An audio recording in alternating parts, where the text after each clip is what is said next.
கர்த்தருக்கு ஸ்தோத்திரம். Welcome to fast and poster.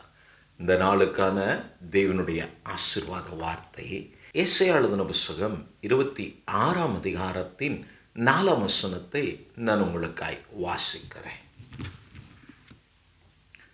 கர்த்தரை என்றென்றைக்கும் நம்புங்கள். கர்த்தராகிய யெகோவா நித்திய கன்மலையாயிருக்கிறார். கிறிஸ்துவில் பிரியமான தேவ ஜனமே, இந்த வாரத்தின் கடைசி நாள் கால ஓளில் உங்களை உற்சாகப்படுத்தி உங்களுக்காய் ஜெபிப்பதில் நான் மிகவும் சந்தோஷப்படுகிறேன். இம்மட்டும் நடத்தி வந்த தெய்வம் இனிமேலும் உங்களை நடத்துவார். மனம் தளர வேண்டாம், சோர்ந்து போக வேண்டாம், பயப்பட வேண்டாம். இந்த நாள் வார்த்தை நம்மை தைரியப்படுத்துகிற வார்த்தை. கிறிஸ்துவில் பிரியமான தேவ ஜனமே, இந்த நாள் தேவனுடைய ஆசீர்வாத வார்த்தைக்குள் போவதற்கு முன்பாக உங்களிடத்தில் ஒரு காரியத்தை நான் பகிர்ந்து கொள்ள விரும்புகிறேன்.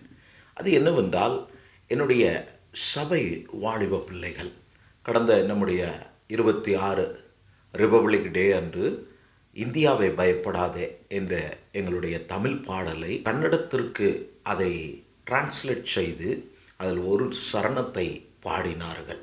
சீஷன் தோமாவை அனுப்பினார். இன்னும் சந்தேகம் ஏன் உனக்கு என்று சொல்லி அதை ஷார்ட்ஸில் நான் பதிவிட்டு இருந்தேன். பார்க்காதவர்கள் அதை பார்க்க விரும்பினால் நீங்கள் அதை போய் பாருங்கள். நல்லது, ஒரு அர்த்தமுள்ள பாடல்.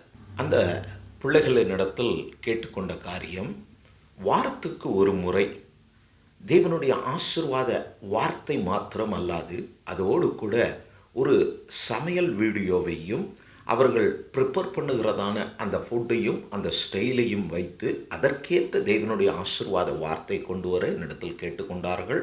அது உங்களுக்கு பிரியமானால், அதில் உங்களுக்கு விருப்பம் இருக்குமானால் தாராளமாய் அதை எஸ் ஆர் நோ என்று சொல்லி கமெண்டில் தெரியப்படுத்துவீர்களானால் அதை முன்னெடுப்பதற்கு நாங்கள் ஆயத்தமாக இருக்கிறோம். உங்களுக்கு விருப்பமெனில் அது என்னுடைய விருப்பமும் கூட.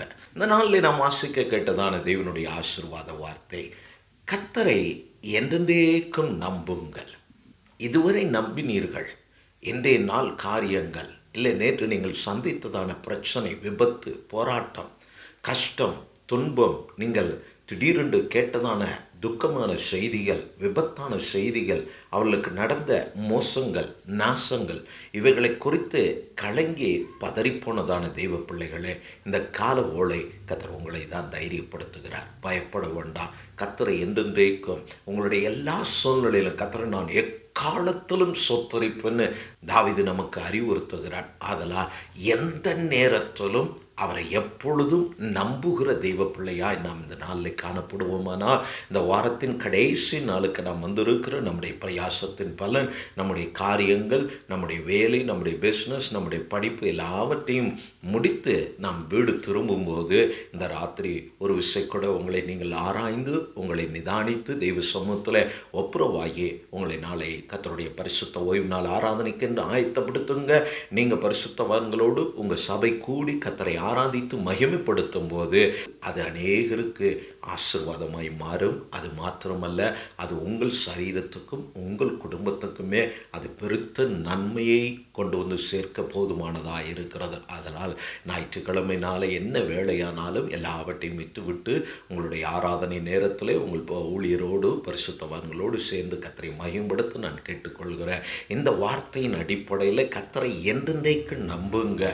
சோர்ந்து போய் ஆராதனையை நிறுத்த வேண்டாம். சோர்ந்து போய் ஆராதனையை விட்டுவிட வேண்டாம். சோர்ந்து போய் தேவன் மேல் இருக்கிற நம்பிக்கை விடாதீங்க. தேவன் கொடுத்த வாக்குத்தத்தங்கள், தேவன் உங்களுக்கு செய்வேன்னு சொன்ன காரியத்தின் மேலே ஒரு நம்பிக்கை இருக்க வேண்டும். அந்த நம்பிக்கை விட்டு விடாதபடி, அந்த நம்பிக்கை நின்று நீங்கள் திசை திரும்பாதபடி உங்களை நீங்கள் காத்துக்கொள்ள வேண்டியது மிக அவசியமாக இருக்கிறது.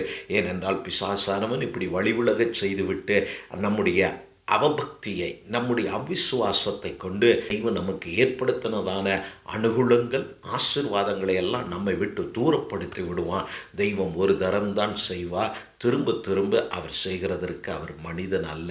அவர் மனஸ்தாபப்படுகிறவர் அல்ல. சொன்ன வாக்கு மீறுகிறவரும் அல்ல.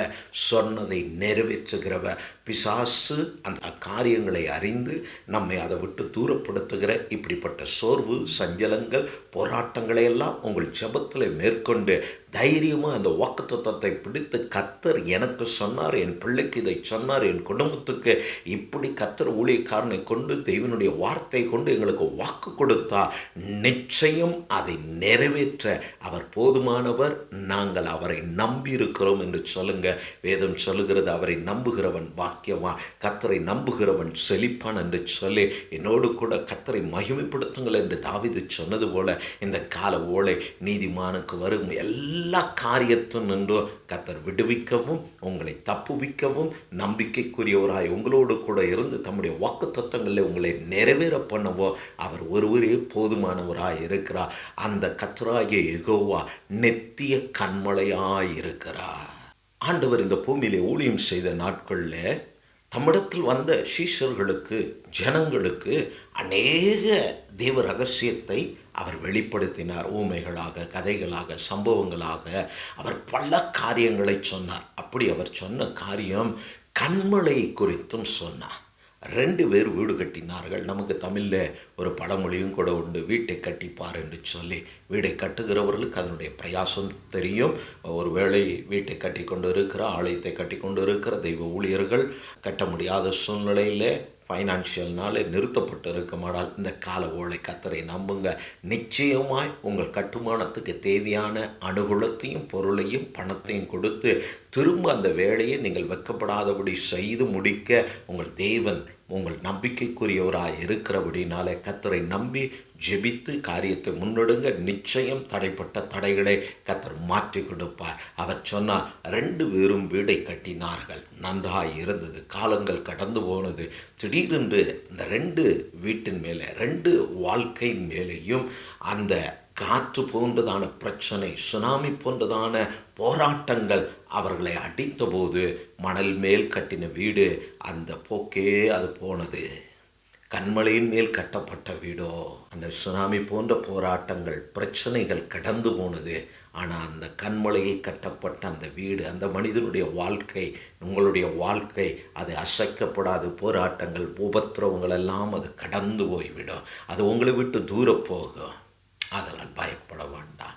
இந்த லேசான உபத்திரவங்கள் நிச்சயம் இந்த நாளில் உங்களை விட்டு, குடும்பத்தை விட்டு மாற்றி போட, அதை உங்களை விட்டு அப்புறப்படுத்த தெய்வம் சர்வ வல்லமை உள்ள யெகோவாவாய் இருக்கிறார். ஆதியும் அந்தவுமானவர், முடிவில்லாத தெய்வம். நிச்சயம் உங்கள் வாழ்க்கையில் பெரிய காரியத்தை நாளில் கர்த்தர் செய்வார். நான் அதை விசுவாசிக்கிறேன். அப்படி நீங்களும் விசுவாசிங்க. நாம் கண்களை மூடி நாம் ஜெபிப்போம். அன்பின் பிதாவே, இந்த கால வேளைக்காய் ஸ்தோத்திரம். ஆசீர்வதிக்கப்பட்டதான இந்த வாரத்தின் கடைசி நாளுக்காய் நன்றி. இந்த நாளிலையும் பிள்ளைகள் பிரயாசப்பட நினைக்கிற, திட்டமிடுகிற, ஆண்டவரை முன்னெடுக்கிற காரியங்கள் ஏதுவானாலும் எல்லாவற்றிலேயும் நன்மையை பிள்ளைகள் அனுபவிக்க கர்த்தர் கிருபை செய்யும்படியாய் ஜெபிக்கிறோம். இந்த ராத்திரி ஒவ்வொருவரையும் ஆயத்தப்படுத்தும், பரிசுத்தப்படுத்தும். நாளை கர்த்தருடைய ஆராதனைக்கு பிள்ளைகள் ஆயத்தமாக கர்த்தர் நாமத்தை பரிசுத்தவான்களோடு, ஆண்டவரே அவர்களுக்கு கொடுக்கப்பட்ட தெய்வ ஊழியரோடு மகிமைப்படுத்த கர்த்தர் கிருபை செய்யும். ஊழியர்களுக்கு விரோதமாய் கூடி வருகிற சபைக்கு விரோதமாய், சபையில் இருக்கிறதான வஸ்துக்களுக்கு விரோதமாய் எழும்புகிற கிறிஸ்தவ விரோதிகளுடைய எல்லா சதி திட்டங்களும் பொய்த்து போக தெய்வ மகிமை ஆலயத்தில் இறங்கி வெளிப்படும்படியாக நாங்கள் ஜெபிக்கிறோம். ஆதி அப்போஸ்தல காலங்களில் நடந்ததான கிரியை கர்த்தர் இந்த கடைசி காலங்களில் என்னோடு ஜெபிக்கிற பிள்ளைகளுடைய வாழ்விலேயும், அவர்கள் குடும்பத்திலேயும், அவர்கள் சபையிலேயும் கர்த்தர் மகிமையான காரியத்தை செய்யும். கர்த்தர் மகிமையாய் வெற்றி சிறந்தார் என்று நாளை அந்நாளை போல, மீரியாமை போல பாடி துதிக்க பிள்ளைகளுக்கு கிருபை செய்யும். ஒவ்வொரு ஊழியர்களையும் பயன்படுத்தும். புதிய ஆத்துமா, புதிய குடும்பங்கள் ஆண்டவரே சபையை தேடி வந்து ரட்சிக்கப்பட கர்த்தர் கிருபை செய்யும்படியாய் ஜெபிக்கிறோம். நம்முடைய கரத்தில் ஒப்பு கொடுக்கிறோம். ஒரு மாதத்தை கடக்க செய்தீர், அதற்காய் ஸ்தோத்திரம். ஆண்டவரே, இந்த இறுதி நாளிலேயும் உடைய பிள்ளைகளை நன்றாய் நடத்தும். புதிய மாதத்தின் புதிய வாக்குத்தத்தத்தோடு ஆராதனையிலே உடைய நாமத்தை மகிமைப்படுத்த கர்த்தர் கிருபை செய்யும்படி உடைய கரத்தில் ஒப்பு கொடுக்கிறோம். இதுவரை நீ செய்த எல்லா உபகாரங்களுக்கும் உதவிக்கும் நாங்கள் நன்றி சொல்லி இந்த கால ஒளிமுடி சமூகத்தில் எங்களை தாழ்த்தி ஒப்புடுத்து ஜெபத்தை கேட்கிறோம் எங்கள் நல்ல பிதாவே. ஆமென், ஆமென். மீண்டும் தேவனுடைய ஆசீர்வாத வார்த்தை உங்களுக்கு கொண்டு வருகிறவரை கர்த்தர் உங்களோடு இருப்பாராக. கர்த்தர் உங்களை ஆசீர்வதிப்பாராக.